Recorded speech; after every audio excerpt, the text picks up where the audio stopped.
nós vamos aprender um pouquinho mais sobre Marta e Maria.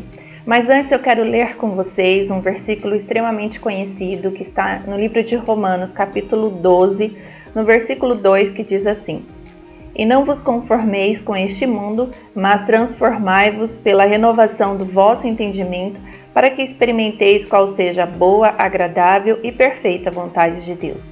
O que nos chama a atenção nesse versículo é que, e não vos conformeis com este mundo. Muitas vezes estamos presas ao que o mundo quer. Relativamos a nossa vida, porque em algumas áreas nós queremos fazer como Deus deseja que façamos, mas em outras áreas nós copiamos o mundo. Que mundo é esse? Um mundo onde nós vivemos, mas que querem muitas vezes colocar em nós valores que vão contra a palavra do Senhor. Então é este mundo que muitas vezes queremos copiar. Queremos o quê? Nos conformar, nos moldar a este mundo, transformar a nossa vida da mesma forma como sistemas e como valores que estão fora da palavra do Senhor. Mas a nossa mente ela tem que ser transformada, renovada pelo o nosso entendimento. Qual entendimento? Aquele que nós temos da palavra do Senhor. Por isso é extremamente importante o nosso devocional, aprender mais de Deus para que nós não venhamos a errar na nossa vida ou relativar algumas áreas da nossa vida. E por que precisamos ter uma transformação no nosso entendimento através da palavra, para vivermos a boa, agradável e perfeita vontade de Deus. Viver na perfeição do Pai, viver no centro da sua vontade. E Marta e Maria nos ensinam um pouco sobre isso. Marta, uma mulher, irmã de Maria, irmã de Lázaro, muitas vezes ela olhava para o que era costume na época, na sociedade, e ela não abria mão desses costumes e servia a Deus conforme aquilo que a sociedade dizia que a ela como deveria ser. Maria já não, Maria já quebrava essas regras sociais que muitas vezes afastavam de Jesus Cristo e ela não queria isso. Ela desejava aprender mais do Pai, desejava estar cada vez mais com Ele. E no livro de João, no capítulo 12, conta a história de quando Maria ungiu os pés de Jesus. Mas antes de entrarmos nesta parte, eu vou ler com vocês a partir do versículo 1 que diz assim: Foi, pois, Jesus 6 dias antes da Páscoa a Betânia, onde estava Lázaro, o que falecera e a quem ressuscitara dos mortos. Versículo 2: Fizeram-lhe, pois, ali uma ceia, e Marta servia, e Lázaro era um dos que estavam à mesa com ele. Marta servia. Desta vez Marta não reclamou, Marta não estava distraída, Marta simplesmente servia o Mestre. Assim como eu e você. Marta saiu de um estágio de se conformar com as regras sociais da época, ela saiu de um estágio de se envolver e se moldar aquilo que a sociedade dizia e que afastava de Jesus Cristo, mas agora não, ela servia com todo o coração voltado para Jesus, com o desejo de servir e não com o desejo de fazer aquilo que a sociedade gostaria que ela fizesse. Desta vez, ela estendeu as mãos ao Mestre, assim como eu e você. Precisamos ter um tempo com Deus, precisamos servir ao Pai com o nosso testemunho, servir ao Pai servindo as outras pessoas, mas fazendo exatamente aquilo que o Senhor deseja que façamos. Não o que a sociedade quer que façamos, não aquilo que acreditamos que é preciso, mas fazer aquilo que Deus deseja para a nossa vida. E Marta fez isso. Ela simplesmente serviu ao Senhor, sem estar distraída, sem comparações, sem acusar, sem apontar as falhas de outras pessoas, sem dizer ao Mestre como deveria ser feito isso, chamando a atenção de que o Senhor provavelmente estaria errado, como mencionado no capítulo 11, quando Marta diz ao Senhor se ele não se importava com Maria que não a ajudava. Então, Marta aprendeu. Precisamos aprender a servir a Deus com a nossa vida, com aquilo que Ele quer para nós.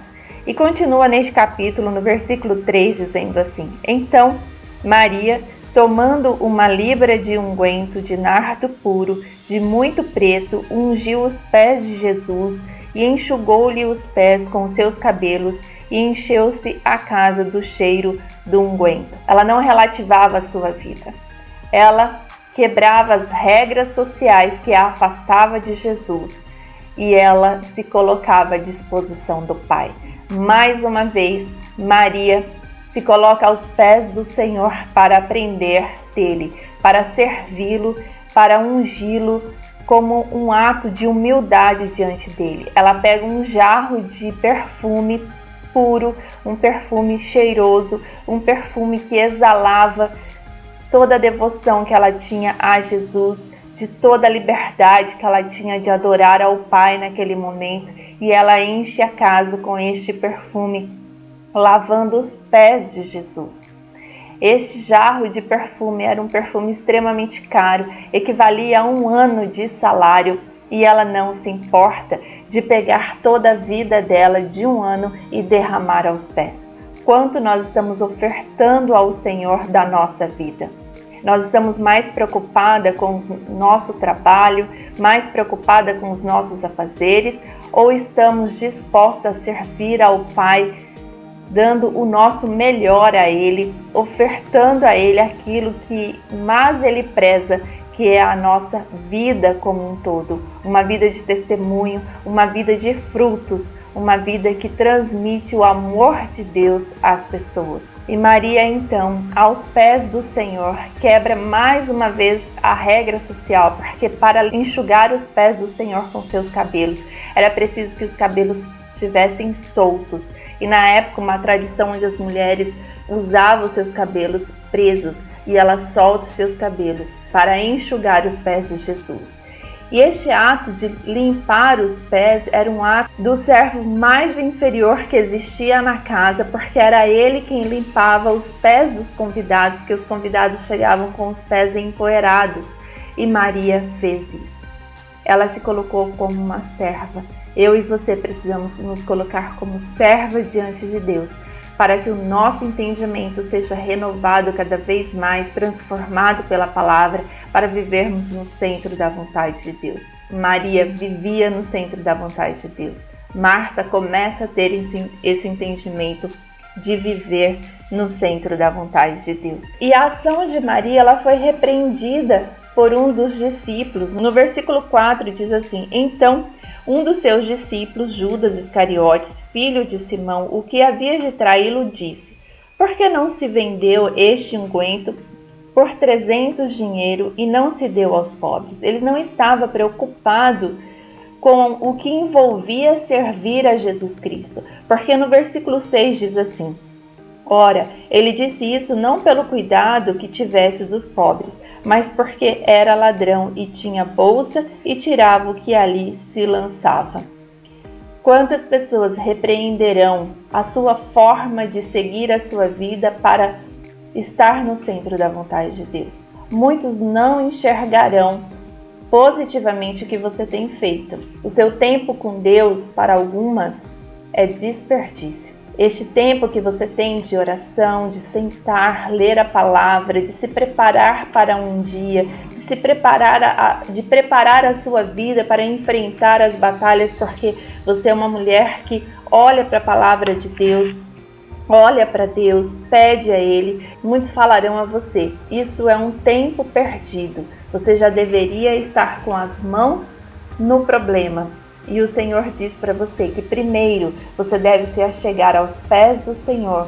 Primeiro você deve buscá-lo num tempo devocional com Ele, em tempo de súplica, de adoração, para que você consiga viver no centro da vontade dEle e enfrentar as suas batalhas.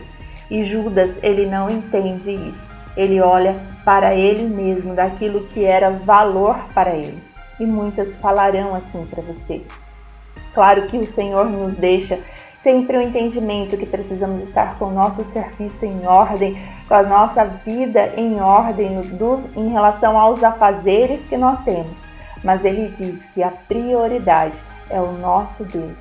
Nós precisamos buscá-lo, estar aos pés dele para servi-lo, e servindo aos outros nós servimos ao Senhor. E nesses 6 dias de reflexão sobre Marta e Maria, nós aprendemos que nós precisamos nos renovar.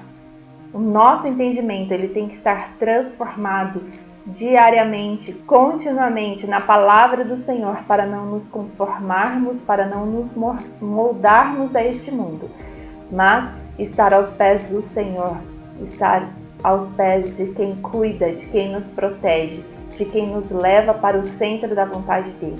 Fique com essa palavra, que Deus te abençoe e te transforme diariamente, seja como um pouquinho de Marta, seja um pouquinho como Maria, e você se transforma em uma mulher completa diante de Deus, para que você seja aprovada por Ele. Deus te abençoe, em nome de Jesus. Amém.